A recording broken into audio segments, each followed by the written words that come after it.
Comment méditer avec ses enfants? Vous aimeriez bien installer la méditation avec vos enfants? Eh bien, dans cette vidéo, je vous donne des astuces pour savoir comment méditer avec ses enfants. Donc d'abord, je me présente. Je m'appelle Isabelle Mante et je suis la créatrice du blog En route vers la sérénité.fr sur lequel je donne toutes les semaines des conseils pour une vie plus sereine, plus apaisée, plus joyeuse. Et donc, si vous visitez ma chaîne pour la première fois, je vous invite à vous abonner. Et puis, vous cliquez sur la petite cloche. Comme ça, vous êtes informés parce que je publie des vidéos toutes les semaines. Cette vidéo est une conférence que j'ai donnée pendant le premier confinement. Pendant ce premier confinement, j'ai donné à peu près une vingtaine de conférences pendant le mois et demi de confinement. Les conseils que je vous donne dans cette vidéo sont extraits de mon livre « Méditer avec ses enfants » aux éditions Jouvence. C'est parti, je vous souhaite un bon visionnage. Bonjour, bienvenue à tous. Donc aujourd'hui, on va voir comment méditer avec ses enfants. Je me présente, je m'appelle Isabelle Mante du blog En route vers la sérénité. Donc je suis naturopathe et je suis également instructrice de méditation pour adultes et pour enfants et auteure du livre Comment méditer avec ses enfants aux éditions Jouvence. Donc on commence. Alors, pourquoi j'ai voulu faire cette conférence? Pourquoi méditer avec ses enfants? D'abord parce que je pense que les personnes qui veulent faire de la méditation avec leurs enfants, qui veulent installer ça dans le quotidien, souvent j'ai des retours que les parents sont un peu perdus pour savoir comment le mettre en place. Ils me disent oui, mais ils veulent pas, ils n'ont pas envie. La méditation, ils veulent pas en faire, ça leur casse les pieds. Donc du coup, moi je voulais voir un peu comment on peut leur faire des choses un peu concrètes, des petites choses qui soient sous forme de jeu un peu et qui soient vraiment ludiques pour leur permettre vraiment de s'amuser et de nous aussi de nous amuser. Donc, et puis c'est important que le titre de cette conférence, mini-conférence, c'est méditer avec ses enfants, parce que pour moi c'est important aussi que les parents ils passent par l'expérience que les enfants ils vont connaître quand les enfants ils acceptent de se poser et d'être un peu à l'écoute de ce qui se passe en eux. Par exemple, que les parents ils soient aussi acteurs de ça et de faire les exercices avec leurs enfants. Pour moi c'est super important parce qu'ils vont être vraiment dans la compréhension de ce qui peut se passer quand on accepte de s'arrêter. Parce qu'évidemment des enfants qui sont très actifs et des parents qui sont très actifs vont avoir besoin autant l'un que l'autre de prendre des moments pour se poser, pour s'arrêter, pour être à l'écoute un peu de ce qui se passe.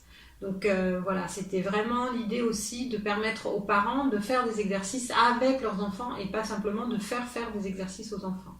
Parce que les parents, ils ont tous besoin aussi de se poser. Peu importe, même ceux qui méditent, ceux qui ont l'habitude, c'est toujours intéressant de faire le même exercice que les enfants parce qu'on peut vraiment comprendre ce que les enfants, par quoi les enfants vont passer. Donc voilà. Et puis ce qui est important aussi, c'est que dans la pratique de la méditation, donc de pleine conscience, puisqu'il s'agit de ça, d'être vraiment conscient, on peut aussi s'entraîner à faire des moments où on va être aussi très à l'écoute. C'est-à-dire des moments où on va vraiment écouter ses enfants, où on va vraiment prendre le temps de se poser pour entendre ce qu'ils ont à dire, pour prendre du temps pour écouter vraiment et pas être toujours dans le conseil, dans l'envie de mettre son grain de sel. Donc ça, c'est aussi une pratique dans la pleine conscience qui est intéressante. Donc on peut d'ailleurs s'entraîner quand on est avec son enfant à remarquer toutes les fois où on a envie de lui donner des conseils, qu'on a envie de lui dire ah oui mais tu devrais faire ça, etc. Et ça on va le voir. Donc comment mettre en place cette méditation sans être dans une attente très forte vis-à-vis des enfants. Parce que quand on installe la méditation pour ses enfants, souvent c'est parce qu'on veut qu'ils se calment, on veut qu'ils arrêtent de chicoter dans tous les sens. Et en méditation, c'est pas du tout l'état d'esprit qu'il faut avoir pour installer la méditation avec ses enfants. Ce qu'il faut avoir comme état d'esprit, c'est d'accueillir ce qui est là. Donc la première chose à faire, c'est d'accueillir le fait que les enfants soient agités, qu'ils gigotent dans tous les sens. Et c'est de les inviter à remarquer simplement eux-mêmes qui gigotent dans tous les sens. Est-ce que tu as remarqué que ta jambe, elle remue comme ça quand tu fais tes devoirs? Est-ce que tu as remarqué que tu fais ce geste? Ou est-ce que tu as remarqué que tu es en train de taper sur ta table ou de bouger ton stylo, t'as remarqué? Juste de leur permettre de prendre conscience et pas leur demander d'arrêter. Déjà, le fait qu'ils prennent conscience, ils vont commencer à intégrer le fait qu'il y a des moments où ils sont agités et des moments où ils sont calmes. Donc on verra à travers les exercices comment leur faire prendre conscience davantage de ça. Donc une chose qu'on peut faire aussi, c'est vraiment cette écoute, d'être vraiment à l'écoute de ce qu'ils nous disent. Parfois quand ils nous racontent des histoires, on écoute un petit peu d'une oreille plus ou moins attentive, surtout quand on est au travail, qu'on rentre le soir et qu'ils ont besoin de nous raconter un petit bout de leur journée. On fait souvent autre chose en même temps et du coup, ils sont toujours en train de nous solliciter et plus on va écouter d'une oreille distraite, plus on écoutera d'une oreille discrète, plus ils vont venir nous solliciter pour qu'on les écoute vraiment. Donc, on a l'impression de gagner du temps parfois en se disant je commence à faire à manger en même temps que j'écoute ce que mon gamin me raconte en rentrant de l'école. Et on aurait beaucoup plus intérêt à prendre le temps à la fin de la journée de se poser vraiment avec eux. Il n'y a pas besoin d'y passer 1 heure, mais juste de prendre un petit temps, d'accueillir vraiment son enfant en lui disant tiens, alors ta journée, vas-y, tu as des choses à me raconter, qu'est-ce qui était bien et tout, qu'est-ce que tu as fait de bien, qu'est-ce que tu as aimé. Et puis si l'enfant n'a pas envie de raconter, on ne va pas le forcer à raconter, mais on peut nous raconter quelque chose, on peut lui raconter ce que nous on a trouvé de bien dans notre journée. Ah ben moi tu sais aujourd'hui c'était bien, j'ai mangé avec une copine que j'aime beaucoup, on a bien rigolé, on s'est raconté des choses et tout, voilà. Ça c'était vraiment un moment super chouette dans ma journée. Et du coup le fait de raconter à son enfant sa propre journée va l'inciter lui peut-être à raconter et on verra bien. Il ne faut pas qu'on fasse ça en se disant si je lui raconte quelque chose, il va me raconter quelque chose. C'est juste de le faire dans un élan spontané, de partager vraiment quelque chose. Et le fait de prendre le temps de vraiment se poser avec son enfant le soir avant de commencer à faire les autres activités du soir, ça permet de faire un petit espace où on se pose ensemble, on s'écoute vraiment, on prend cet espace-là et du coup l'enfant étant vraiment écouté, il va être moins sollicitant, il va moins demander après à toujours, voilà, peut-être pas, on verra. Mais en tous les cas, ça permet d'avoir cet espace-là. Consciente. Alors, comment concrètement on peut mettre en place les exercices? Je vais vous donner tout à l'heure des petits exercices que vous pouvez commencer à faire avec vos enfants, des petits exercices sous forme de jeu. Mais la première chose qu'il faut savoir, c'est que c'est pas parce qu'on va demander une fois à un enfant de faire un exercice pour se calmer qu'il va savoir le faire du premier coup et qu'il aura envie de le faire tout le temps. Il y a des fois où il va trouver ça très fun, très rigolo, c'est nouveau, chouette, on fait l'exercice plusieurs fois, puis à un moment donné, il ne voudra plus le faire. Donc c'est bien de le refaire plusieurs fois, mais il faut que ce soit assez spontané, il faut essayer de l'installer de façon ludique en se disant voilà, tiens, ça te dirait qu'on refasse ce petit jeu, qu'est-ce que t'en penses? Ou tiens, tu sens que t'es agité, est-ce que ça t'avait aidé l'autre fois quand on avait fait ça? Si ça t'a aidé, est-ce qu'on peut le refaire? Et puis si ça t'a pas aidé, qu'est-ce qui pourrait t'aider d'autre? Parce que les enfants, ils peuvent savoir déjà eux-mêmes ce qui peut les aider à être plus calmes, plus attentifs, ou quand ils ont des émotions, parfois ils savent d'eux-mêmes ce qui va les aider quand ils ont une émotion. Donc d'être vraiment dans une ouverture où on va proposer des choses, mais de ne pas forcer. On ne force jamais en méditation un enfant à faire de la méditation absolument. Allez, ça va te calmer. Non, c'est pas ça le but, c'est juste d'être dans cette ouverture et de savoir qu'il y a des outils qui peuvent l'aider et de l'amener à découvrir ça tranquillement. Et de l'amener à comprendre aussi que ça l'aide. C'est-à-dire que quand il fait un petit exercice, et que vous remarquez que du coup il est plus calme, vous pouvez l'inciter à remarquer. Alors, qu'est-ce que tu en as pensé? Est-ce que c'était bien? Est-ce que c'était pas bien? S'il veut en parler, s'il veut pas en parler, c'est pas grave, mais vous pouvez toujours aussi partir de vous. Ah ben moi, tu vois, en faisant cet exercice, j'ai senti que en fait, je mettais toujours mes épaules comme ça. Et en faisant l'exercice, je me suis rendu compte que je pouvais relâcher mes épaules, que je n'avais pas besoin de garder mes épaules tout le temps comme ça, quoi. Et donc, du coup, de lui parler de ce que vous avez constaté pour vous, et c'est pour ça que c'est important de faire l'exercice avec lui, lui, ça va l'emmener à avoir envie de partager aussi quelque chose sur ce qu'il a ressenti. Et s'il dit, ça fait du bien, bon, ah d'accord, ok, ça t'aide. Ah non, mais peut-être ça pourrait être une idée des fois, quand tu te sens un peu pas bien, peut-être ça peut être une idée pour que tu recommences. Qu'est-ce que tu en penses? Ah ouais, c'est pas une... Est-ce que tu penses que je... Toujours demander aussi à l'enfant, est-ce que tu as envie que je te rappelle cet exercice quand tu en auras besoin ou est-ce que tu préfères le faire par toi-même? Et souvent les enfants, la plupart du temps, moi dans les groupes que j'anime, les enfants ils aiment bien que ce soit les parents qui les incitent un peu. Pas qui les forcent mais qui les incitent, qui leur rappellent, tiens ça fait longtemps que tu n'as pas fait un petit exercice, sans forcément les forcer mais dire tiens, est-ce que tu penses que ça pourrait être aidant pour toi aujourd'hui? Donc voilà. Donc d'essayer de le faire régulièrement. Et puis c'est important aussi quand l'enfant va échanger avec vous sur l'expérience qu'il aura eue pendant le petit exercice que vous faites avec lui, le petit exercice de conscience, d'attention, de lui proposer de partager ses ressentis comme on vient de le voir, plutôt en partant de ce que vous avez expérimenté. Mais c'est bien de ne pas chercher non plus à comprendre à tout prix, à partir dans des recherches. Ah ouais, mais comment ça se fait? Pourquoi tu as ressenti ça? Mais alors? Mais ça veut dire quoi? Ne cherchez pas trop à explorer de choses, parce que sinon l'enfant va vite en avoir marre, il va avoir l'impression qu'il est mis sous le microscope, là, analysé et découpé dans tous les sens. Donc, garder de la légèreté, de faire en sorte que ce soit des moments qui soient amusants. Et puis vous allez voir que les exercices que je vais vous donner, vous pouvez faire d'abord ces exercices, mais vous pouvez aussi trouver plein d'autres façons de pratiquer la méditation, de pratiquer la pleine conscience. Il n'y a pas que ces exercices. Et tout ce que vous pourrez trouver de rigolo, d'amusant et qui vous parlera, faites-le spontanément. Allez-y. Inventez des nouvelles façons d'être conscient. Et puis vous verrez au fil des pratiques, vous trouverez d'autres choses. Ça peut être par exemple sur le chemin de l'école, on va s'amuser à remarquer toutes les voitures rouges. On va s'amuser à remarquer d'une journée à l'autre ce qui a changé. Tiens, les fleurs, elles sont plus développées aujourd'hui. Tiens, les arbres, ils sont en train de perdre leurs feuilles. C'est juste des exercices qui permettent d'être de nouveau conscient de notre environnement. Donc tous ces petits jeux en fait de prise de conscience de ce qui nous entoure, c'est des moments où l'enfant il est vraiment présent, il n'est pas dans sa tête en train d'imaginer des choses, et c'est des moments où nous aussi on est présent et où on partage quelque chose.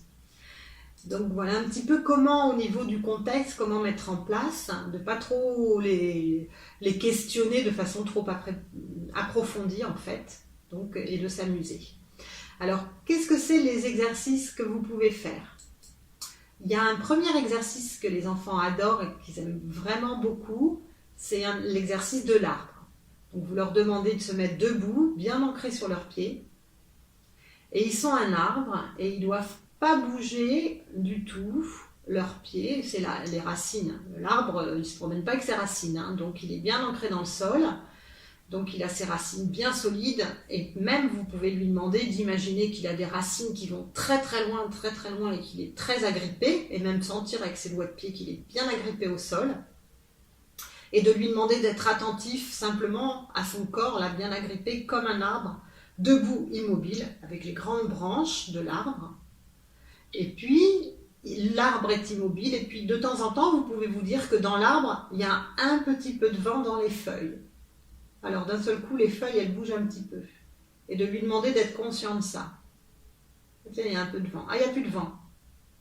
Puis il y a un petit peu de vent. Puis il y a une branche qui bouge comme ça un peu. L'autre, elle ne bouge pas, mais il y en a une qui bouge. Juste, c'est des petits exercices de conscience du corps, en fait, qui amènent l'enfant à être vraiment attentif à ce qu'il est en train de vivre à travers son expérience. Et donc, ça l'amène à voir aussi la différence entre je suis immobile et je suis actif. Je commence à bouger, je bouge un peu. Et toutes ces prises de conscience, en fait, ça lui permet de cultiver son attention, sa concentration. Donc ça, c'est un exercice qu'ils aiment beaucoup, surtout quand on leur demande de ne pas bouger, qu'ils sont très agités, qu'on leur dit « tiens, on va faire l'arbre, moi je suis un arbre, je ne bouge pas ». Et puis de leur proposer des petits challenges aussi, ça ils aiment beaucoup, de leur dire « on va voir, moi je ne bouge pas, on va voir si tu arrives à tenir comme moi, à ne pas bouger ». Puis on reste immobile, puis on peut compter jusqu'à 20, 30, 40, 50, 60, Et puis on peut se dire, waouh, super, on est resté 1 minute sans bouger du tout, immobile, immobile, immobile. Et les enfants, ils aiment bien ce côté jeu, ce côté un petit peu de challenge qui leur permet de voir qu'ils sont capables de rester aussi attentifs. Et c'est très aidant pour eux, et même pour les enfants qui sont très agités, qui sont très, très, très actifs, pardon, même les enfants qui sont très actifs, ils aiment beaucoup ce challenge-là, parce que les enfants qui sont très actifs, les hyperactifs, etc., on leur renvoie souvent l'image qu'ils sont incapables de beaucoup de choses. Donc leur fixer des petits challenges comme ça les valorise énormément.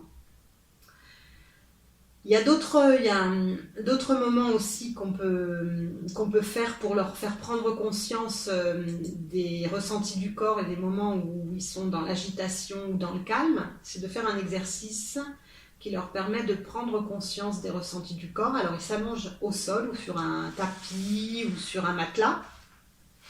Et nous, on s'allonge avec eux. Et puis, on va commencer déjà allongé à être simplement attentif qu'on est allongé. Allez, je sens que je suis bien allongé. Voilà, je sens juste que je suis bien allongé par terre. Je fais attention à mon corps allongé. Et puis, on va leur demander de contracter le visage très fort. De froncer les sourcils, de serrer la bouche, de serrer les mâchoires très fort, et puis de serrer les poings très fort, de serrer les doigts de pied très fort, de serrer les bras très très fort, très très fort, et de serrer très très fort tout le corps, et d'être tout dur, et puis de relâcher complètement. Et de sentir qu'on est tout mou. Et quand on relâche, on relâche. Allez, je suis tout mou. Allez, le visage, il est encore tout mou, encore plus mou, encore plus mou, encore plus mou. Encore plus mou. Les bras, ils sont encore plus mous. Allez, encore plus mou. Ça dégouline. C'est comme si c'était des bras en chewing-gum tout mou. Tout mou qui dégouline par terre. Comme si c'était une flaque d'eau. Le corps, il devient tout mou. Et du coup, les enfants, ils apprennent la conscience d'être actifs et tendus dans leur corps et les moments où ils peuvent être relâchés. Voilà, je suis tout mou.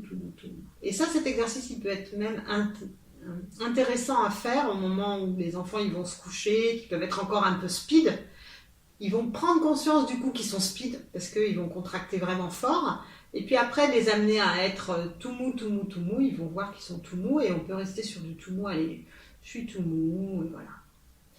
Un autre exercice, donc voilà, ça c'est une deuxième façon de faire un exercice avec les enfants pour leur faire prendre conscience d'être attentif aussi au corps, d'être concentré sur le corps. Il y a un autre exercice aussi que j'aime beaucoup, que les enfants aiment beaucoup, et ça on peut le faire au moment du coucher. Alors si c'est des enfants d'un âge moyen, à partir de 3 ans, on peut juste... Quand ils sont allongés dans le lit, leur faire des caresses très douces sur le visage. Et de leur demander de se concentrer sur la caresse et sur le doigt qui passe sur le visage. Et tout doucement, on fait des petites caresses comme ça sur le visage, sur le cou et sur le front. Et on demande à l'enfant d'être très attentif. Ça va l'amener à cultiver sa concentration et son attention sur un point précis de son corps. Et puis les caresses, c'est chouette, donc c'est super de mettre ces moments-là de douceur en fait, juste avant le coucher. En plus, ça amène un petit peu de calme, de détente dans le corps.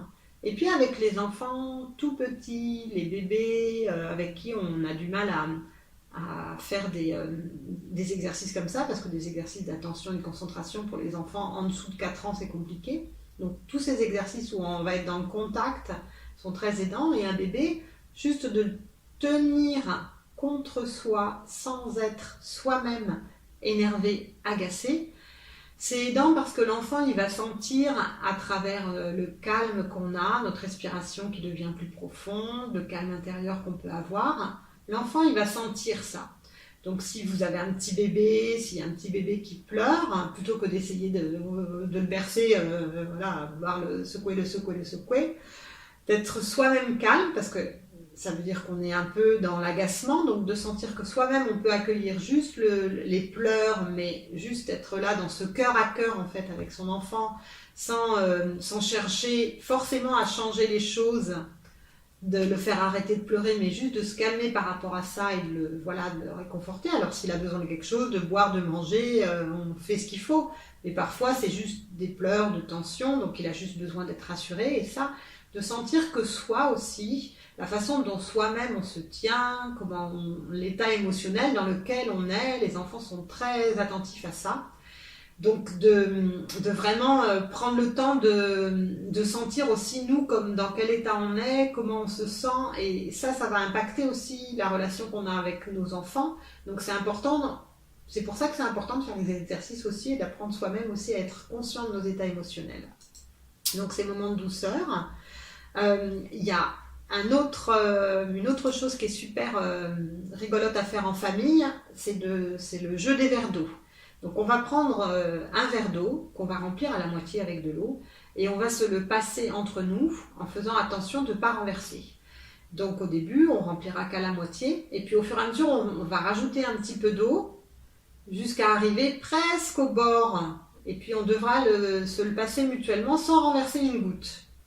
Donc on peut le faire à deux si on est juste un parent avec un enfant, mais si on est dans la famille, on peut le faire à plusieurs et tous les enfants participent, les parents participent et on fait ce jeu et on le fait tourner.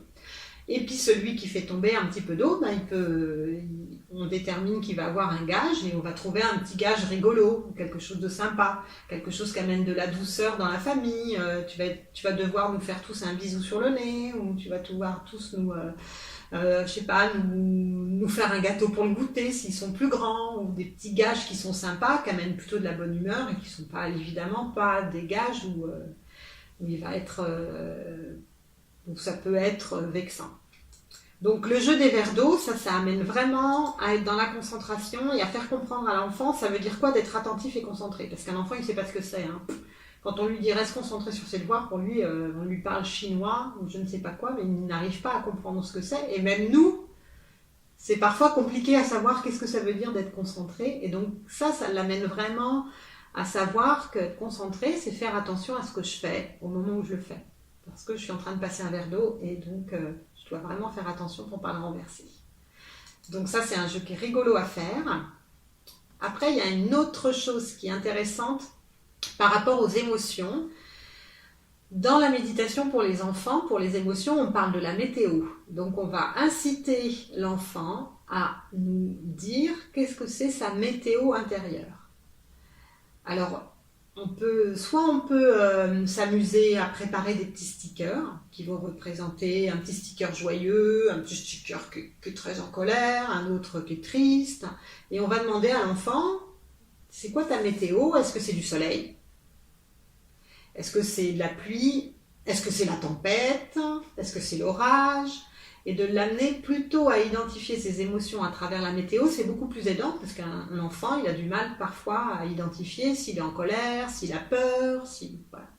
Et par rapport à ça, ce qui est important aussi, c'est de nous-mêmes d'abord de dire notre météo, toujours quand on fait un jeu, de dire tiens, tu vois, moi ce matin, c'est un peu le brouillard, vivement que j'ai bu mon café, ça va peut-être s'éclaircir un peu, mais là pour l'instant c'est un peu le brouillard. Donc c'est un peu, voilà, on verra comment ça sera tout à l'heure. Et toi, c'est quoi ce matin? Il y a du brouillard, il n'y a pas du brouillard? Et puis c'est tout. Il n'y a pas besoin de chercher à comprendre. Oh là là, mon Dieu, mais c'est la pluie, mais qu'est-ce qui t'arrive? T'es triste? Sauf si l'enfant a envie d'en parler. Mais lui faire déjà prendre conscience de quel état émotionnel il vit. Et puis après, on peut lui proposer quelque chose. On peut lui dire, ah bon, mais c'est de la grosse pluie, ou c'est de la petite pluie fine, ou c'est juste un petit brouillard avec un peu de pluie, ou toutes ces petites images de nuances, elles vont l'aider aussi à identifier si c'est une grosse tristesse, une petite morosité. Et du coup, ah d'accord, ok, donc il y a un petit peu de pluie. Ah. Et on peut faire quelque chose, je peux faire quelque chose moi pour t'aider à ce qu'il y ait un petit peu moins de pluie, ou tu penses que ça va passer? Parce que ça passe des fois dans la journée. Et puis de lui reposer la question le soir, alors pas tous les matins et tous les soirs, faire ça spontanément, parfois le matin, parfois le midi, parfois le soir comme ça. Mais de lui faire prendre conscience que le matin, il y a une météo et le soir, il y a une autre météo, l'enfant il va comprendre que les émotions elles passent. Elles passent pour les petits et elles passent pour les grands. Parce que le matin on peut se réveiller dans le brouillard, et puis le midi on va déjeuner avec une copine sympa, donc ça va être le grand soleil pour nous, puis l'après-midi notre patron nous enquiquine et on va plutôt avoir de l'orage. Donc de voir aussi qu'on peut passer par des états émotionnels différents, que ça change, que les émotions elles passent, sauf les grosses émotions très fortes. Et du coup c'est très rassurant de savoir que voilà. Donc on peut faire cet exercice de la météo le matin, le soir, comme ça, pendant quelques jours, et puis laisser tomber un moment, puis revenir, et puis voir aussi si l'enfant, de temps en temps, vous sentez qu'il est dans un état émotionnel particulier, lui demander « Ah mais tiens, dis donc, j'ai l'impression que c'est un peu l'orage là, ou je me trompe, c'est quoi, c'est autre chose, raconte-moi, est-ce que tu as besoin d'aide, qu'est-ce que tu veux que je fasse, qu'est-ce que je peux faire ?» Enfin voilà. Donc de pouvoir instaurer aussi cette ouverture de dialogue pour savoir un peu ce que vous pouvez faire et pas forcément imposer quelque chose de vous. Donc voilà, un autre exercice, la météo, qui est très, très intéressant pour les émotions. Hein, et puis les émotions, de bien prendre le temps aussi de les accueillir, c'est-à-dire de prendre le temps de dire « Ah ok, je sens, c'est de l'orage. Donc tu as un gros orage. Oh oui, oui, oui. Ok. » Prendre le temps d'abord d'accueillir, au lieu de chercher à trouver une solution tout de suite. D'accord. Est-ce qu'on peut en parler? Est-ce que tu as envie d'en parler plus ou pas? Et l'enfant là décidera s'il a envie d'en parler ou pas. Ouais, j'en ai marre, les machins qui m'ont embêté, c'est toujours pareil. Ah ouais, d'accord, oh, t'es vraiment en colère après lui. Ouais. Et pourquoi t'es en colère? Tu trouves que c'est pas juste? Ouais, c'est pas juste. Et ça lui permettra d'exprimer aussi ce qu'il trouve pas juste et de pouvoir avoir un dialogue. Après, on peut apporter des conseils, les conseils éducatifs qu'on a envie de transmettre. Et juste de prendre le temps d'accueillir. Donc voilà, un autre exercice qu'on peut faire. Et après, il y a une autre chose qui est rigolo à faire à deux, c'est le jeu du miroir. Donc on se met face à face, et puis chacun doit faire des gestes très lents, et l'autre doit bouger. Donc on doit décider qui est le guide, qui est le suiveur. Voilà. Je vais commencer, et puis toi tu vas essayer de suivre exactement tous les gestes que je fais. Donc voilà, je bouge tranquillement ma main, on peut aller évidemment tout doucement, je mets ma main sur mon nez, voilà des choses. Mais il faut aller tout doucement pour vraiment faire comme si on était un miroir face à face. Et du coup, ça amène beaucoup d'attention, beaucoup de concentration. Et puis après, on inverse évidemment. Hein, donc voilà, donc des petits jeux comme ça qui peuvent être intéressants. Et du coup, c'était important pour moi dans cette conférence, et vous l'aurez remarqué, je ne vous ai pas donné d'exercice où on fait asseoir l'enfant sur un coussin, on lui demande de fermer les yeux et d'écouter un disque. Je veux que ce soit des choses qui soient ludiques. Commencez la méditation par des choses ludiques. La méditation, même pour les grands, c'est pas seulement de s'asseoir sur un coussin. La pleine conscience, c'est aussi d'être attentif dans tous les moments du quotidien. Et c'est pas parce qu'on va s'asseoir sur son coussin 1 heure par jour qu'on va devenir un grand méditant, attentif et pleinement conscient à sa vie. On peut s'asseoir tous les jours pendant 20 ans sur le coussin, si on n'est pas attentif à sa vie, on n'est pas un méditant hors pair. On a encore plein de vieux schémas qui ressortent. Donc la méditation pour les enfants, c'est pas seulement de faire la grenouille sur un coussin. Il y a plein d'autres choses très très intéressantes. Et vous pouvez trouver plein d'autres jeux. Avec ce que je vous ai donné là aujourd'hui, vous pouvez inventer plein de choses, soyez créatifs. Le jeu des verres d'eau, vous pouvez le faire avec plein d'autres trucs. Voilà,